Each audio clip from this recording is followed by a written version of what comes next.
Well, all good things must come to an end, and today we're leaving the ranch.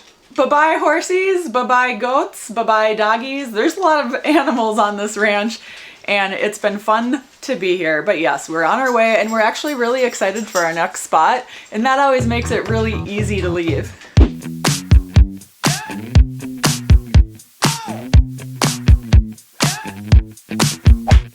Because today we're headed all the way through Phoenix, down not quite to Tucson, and we're gonna stop at Pistacho Peak State Park. Picacho Peak State Park. Pistachio pudding. Aaron likes to call it pistachio, and then I started calling it pistachio. It's really a bad habit to start doing that because then you say it way... Picacho.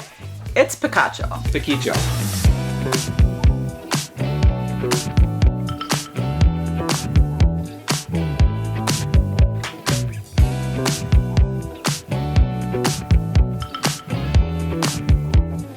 So that drive out of the, I guess, canyon of the ranch there, you know, it wasn't horrible. Better on the way out than the way in, or at least it felt that way. I thought it was better for sure. I think it felt easier because we were pulling out at an incline elevation gain rather than gradually going downhill. Just less stressful over and all. I think also going in is a little more stressful because we weren't expecting that, right? We didn't know. Not quite that gnarly. Not quite that gnarly. That was like a mountain pass, but a short 5-mile mountain pass. Yeah, exactly. And so we didn't know what the worst of it was going to be. Versus when you're leaving, you know you've already done it. It doesn't get bad, and it's just easy. It was a success. So we got about 122 miles to go now that we're on I-17. Less than 2 hours, tons of road construction. I feel bad for anybody that has to take this route quite frequently. So it's almost the middle of February. We have Valentine's Day coming up. Chris and I have a little special date planned for that. What do RVers do on Valentine's Day?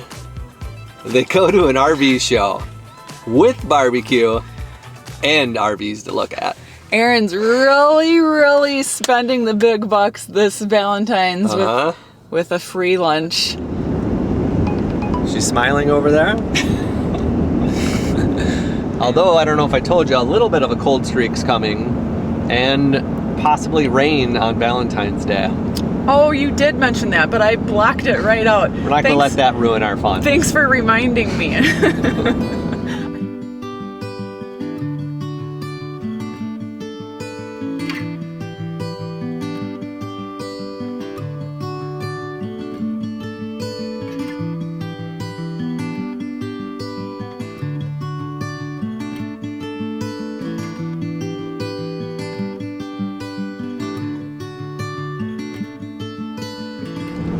You can see we're getting so much closer.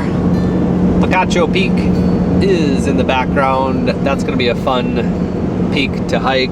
We got about 9 minutes, 8 miles. Easy drive today. So easy, breezy. Doesn't get any better than that. We had a good morning. We woke up, walked the dogs.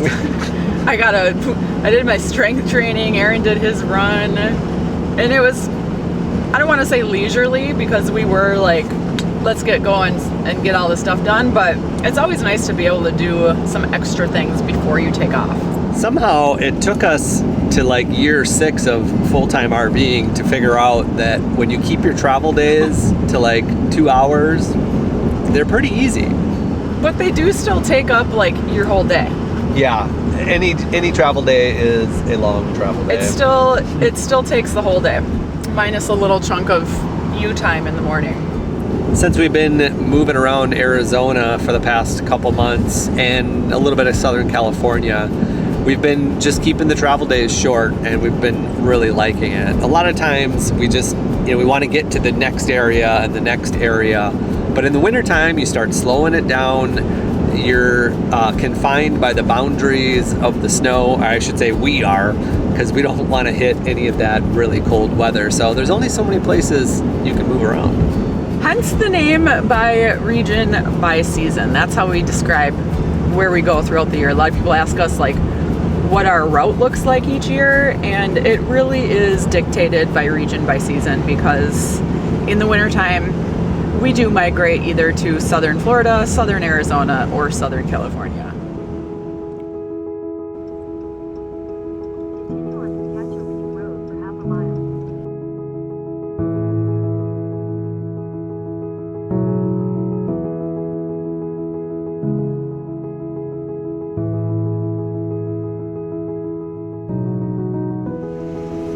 I got you. Okay. BR1. So you're in a spot that doesn't have any electricity or water. Yep. You know that. Yep.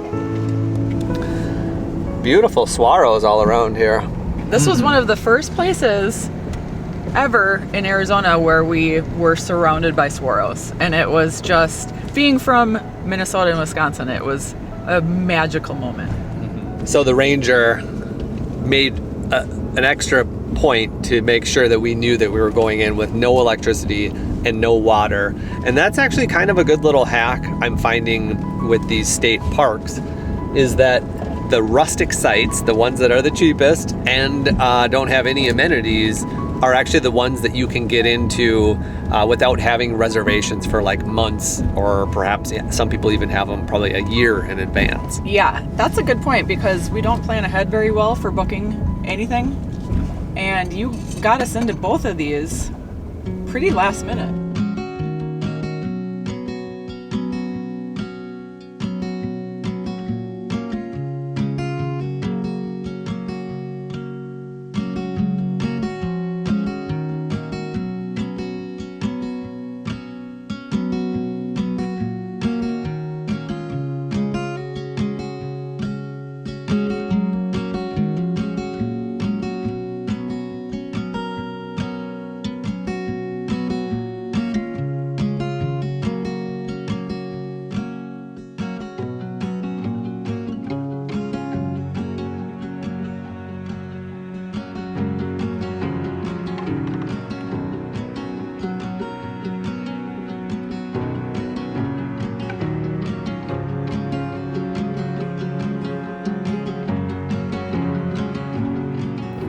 It's so cool here. I really love these picnic tables and the fire pits.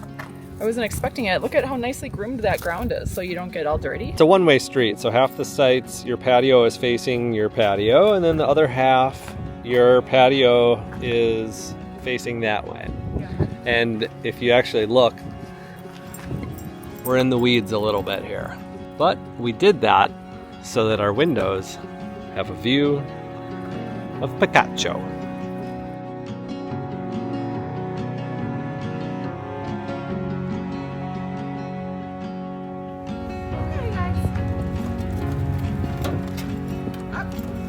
Louis figured it out.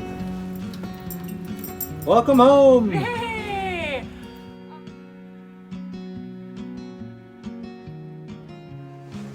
So a little bit of a tricky situation pulling in here. They're really long sites. You know, it wasn't that difficult, but again, we just kind of wanted to position ourselves for the optimal viewing angle, the most privacy. And that's kind of what we always do. You know, when we go to campsites, we try to get corner sites. We like the end caps. We like the boondocks, so we have less neighbors in general that way. And it's, you know, all about just getting a nice view. Yeah, this spot happens to be really close to the pit toilet, which would be nice for small rigs since it is off-grid camping. We won't need to use that, but it's nice knowing it's there for those of you that need it. No, I think we're gonna settle in after our short travel day, catch up on a little bit of work, and we're excited to explore the park. Aaron, I have an assignment for you. What is that? You have to count every single cactus. Done. Already done it. What is it? 10,403. That's a lot. That's a lot. Now you have to name them all.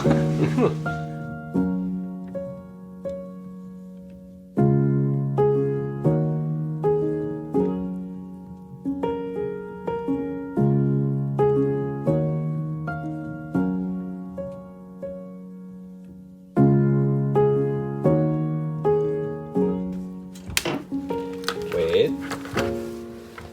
Good morning.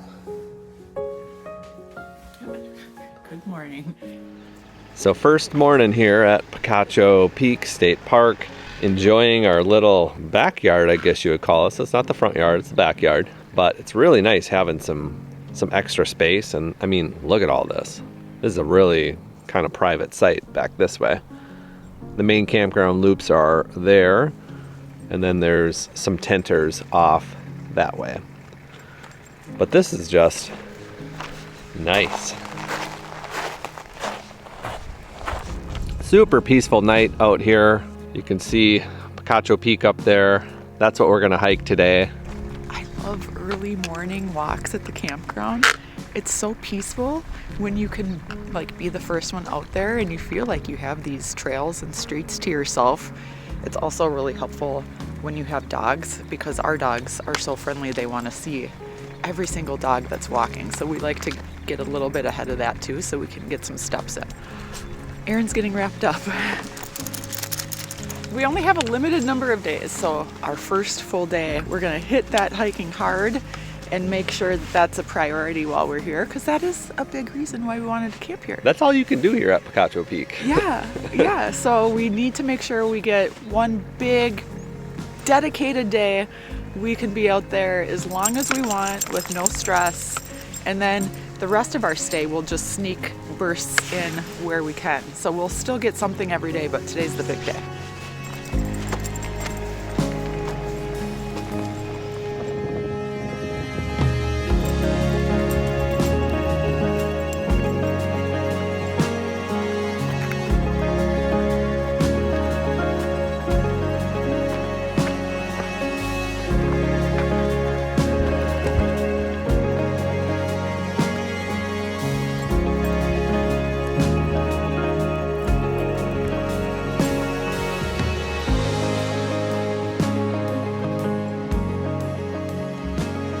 So we took a little explorative walk this morning just to see where the trailhead starts because we kind of forgot since it's been so long. But this is the main attraction of Picacho Peak. This is the beginning of Sunset Trail, which goes around the back side of the mountain and then connects up with Hunter Trail that goes to the peak. Yes, and we're gonna be doing both of those trails today. I'm really excited for the back of the trail. That's where you're in line with all the saguaros. It's super cool. And then of course getting to the peak is part of the fun as well, and just getting some climb in. I think we'll run the back side of the trail until it gets pretty steep, then we'll hike to the top and see how that goes. I love that plan. I'm ready to get going, and first we're gonna kick off with some breakfast and then gear up and head out. Breakfast time, we're gonna do sausage patties. They smell delicious. They've already been cooking for about 8 minutes, so our breakfast is well on the way. I'm just gonna do some eggs to go with it. I'm gonna have an apple for some carbs. Erin's gonna have corn tortillas for his carbs. I just toast those up here on the propane. Since we're on day 5 of our dry camping stint, we kind of switched to propane for cooking and on the water heater a little bit. We're actually doing really good on power. We're at 83%, but it's supposed to be cloudy for the next couple days, and we're supposed to even get rain on Friday. So we're just kind of being precautionary and making sure we don't run into a crazy situation, because we are continuing our dry camping streak here, and the next place we go for 4 nights, also no power hookups. Yeah. Well, and plus in the morning we found it's chilly still. So we actually like using the propane in the morning because that helps heat the area. If you recall, we talk a lot about our induction cooktop. I like to use the induction cooktop most of the time. It's my preferred way of cooking. And one of the big reasons is because the propane is so hot. But in the wintertime. In the wintertime, you can use that to your advantage.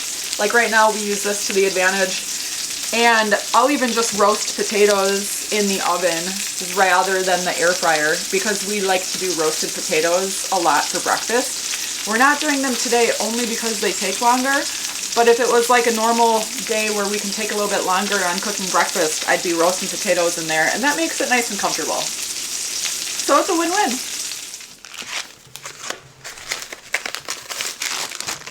Chicken. Dried mangoes. These are in portion sizes so that I don't eat all of the dried mangoes at once. You gotta keep it portion controlled. Mint condition. The best chapstick ever. Knife, I like to put on my body.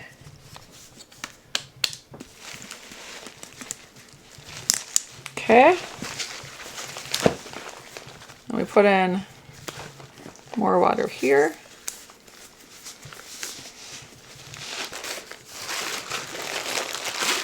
Sweatshirt. This is packed. Too much stuff? I don't know. I might be out there for who knows how many miles. Oh, that's heavy.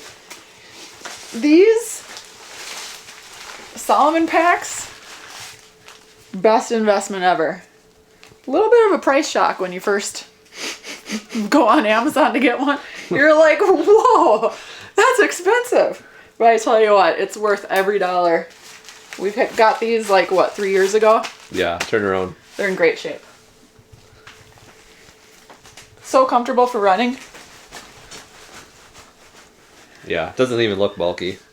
You know, that extra water in the back is pretty heavy, but I get really thirsty out on the trails. I know I'm going to want a lot of water, so.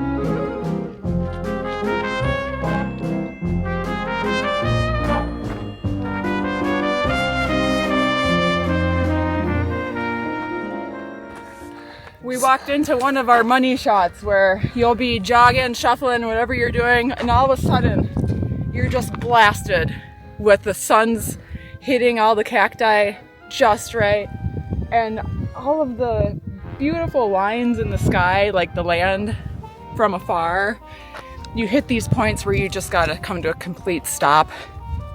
I even like to take off my sunglasses and just take it all in. This is actually the memory that we have of this from 5 years ago, is the backside of Picacho Peak and all of these saguaros. It's just, this was our first time experiencing something like this. And we fell in love with the Southwest.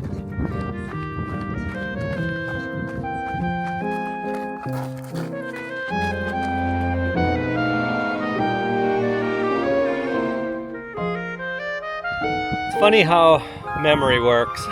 We were on this hike 5 years ago, and all I remember are the flowing saguaros and the rolling fields.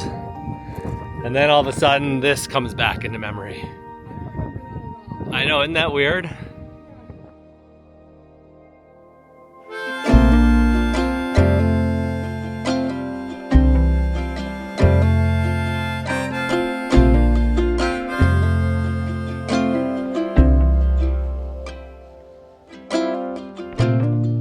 So this really is like the tale of two trails, and the Sunset Trail is easy flowing, hanging out with the cacti, and then the Peak and the Hunter Trail are climbing to the top. Are you ready? Let's do it. Let's do it. Looking forward to a shower. More cables.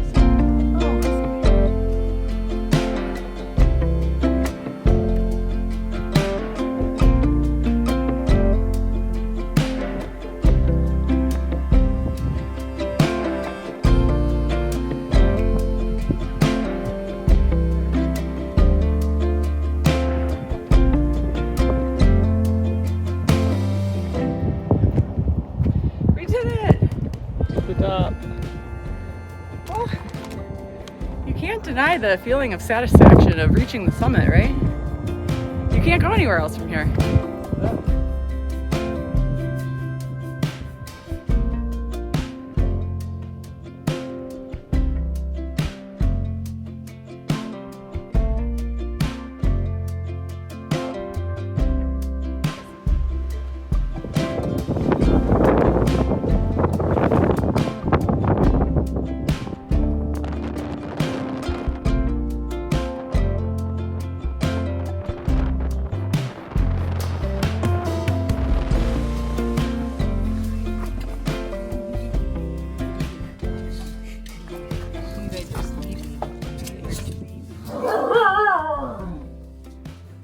Okay.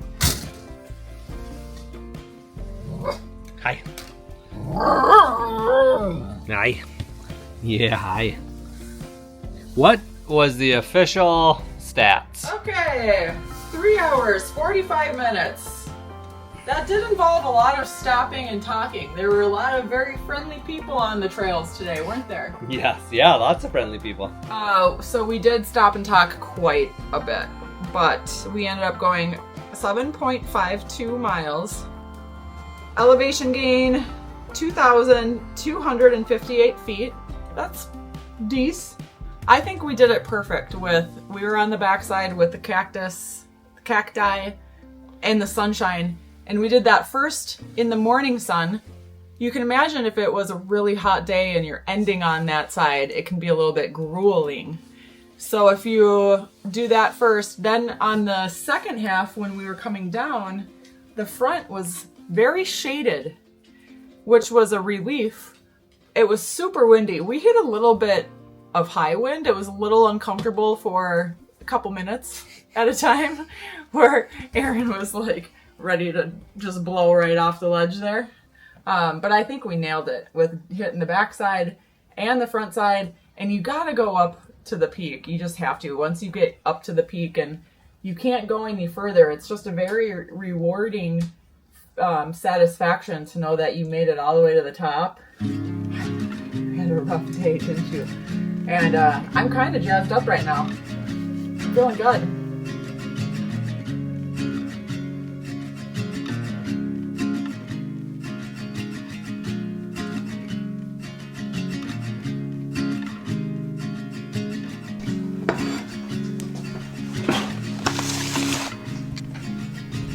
Here we are in day number 3.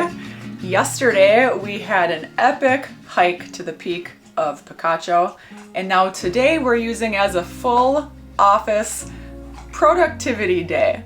And since we're gonna be pretty much butt in the chair all day long, with the exception of some strength training and some runs we're gonna go take, it's a perfect day to have a roast. I love to do braised meats, usually once a week, particularly in the wintertime when using the propane oven is advantageous to heating up the RV, or just opposite of summertime where you're not fighting against the air conditioner all day by running the oven all day.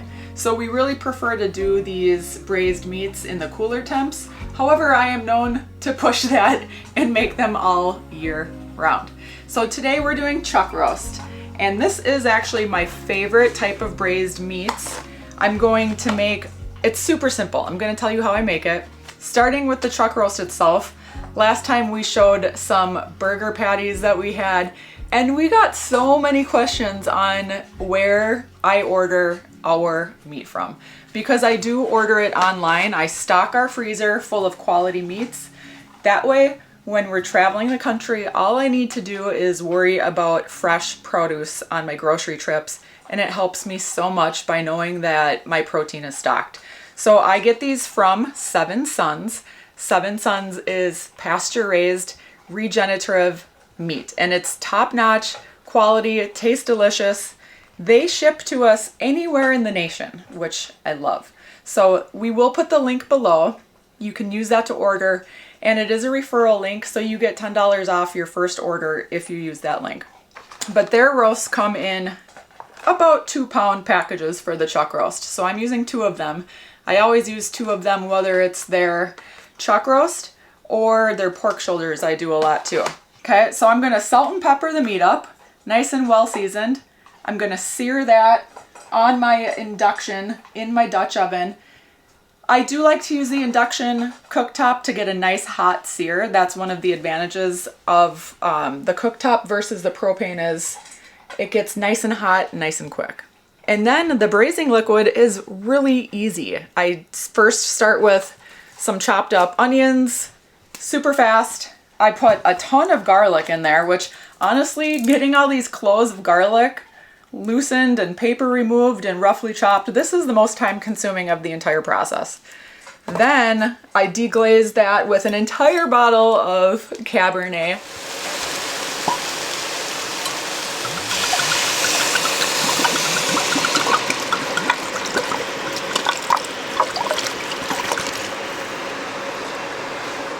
And this is a game changer if you've never braised a chuck roast in a full bottle of red wine. Give it a shot. It's super good. It's really like rich from the wine, plus all that garlic. It's delicious. And then I throw in some rosemary, thyme, bay leaves, and if I need more liquid, I'll use this veggie stock just to bring the liquid up a little bit. That looks good, doesn't it?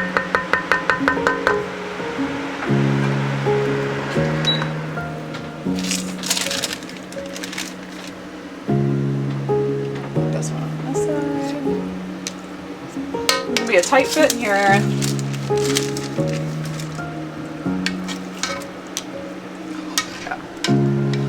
Sometimes you gotta do a little bit of rearranging. Look at that. Raw. It even smells good and looks good, doesn't it? Yeah. Erin saw me taking this chuck out of the freezer and he got very excited.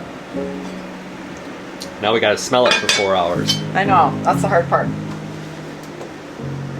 350 on the oven. Ooh.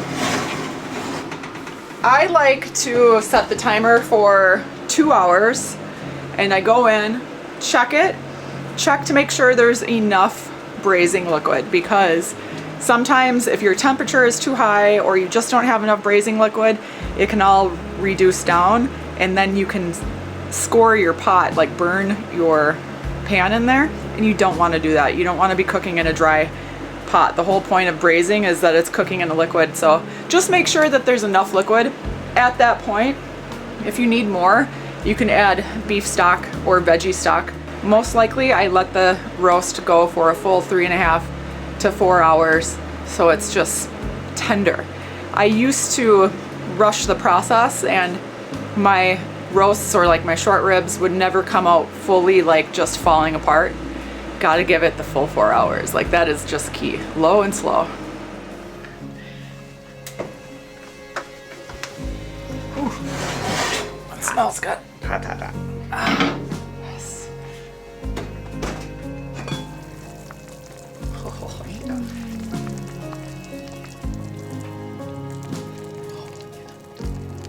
Right? Turned out pretty good. Smells delicious.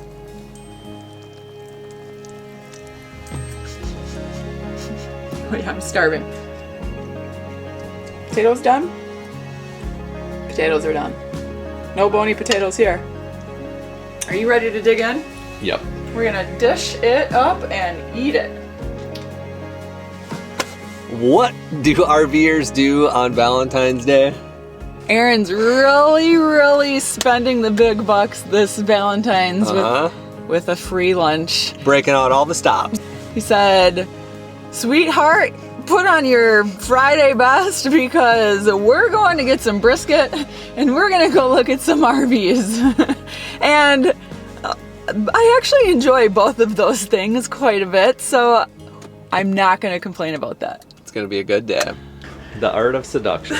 What are you doing up there? Just getting a feel for my bunk space.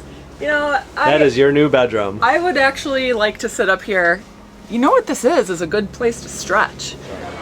I promised my sweetheart barbecue, and she got it. Here we go. Promise delivered. Look at this big portion though. Yeah. That looks good. Good job. This was like AZ barbecue, I think it was called. AZ barbecue. I wonder where the name Irene Iron Travels comes from. It's actually named after my online fitness and nutrition coaching business, Irene Iron Fitness. I help people move better, feel better, and eat better with strength training and real food.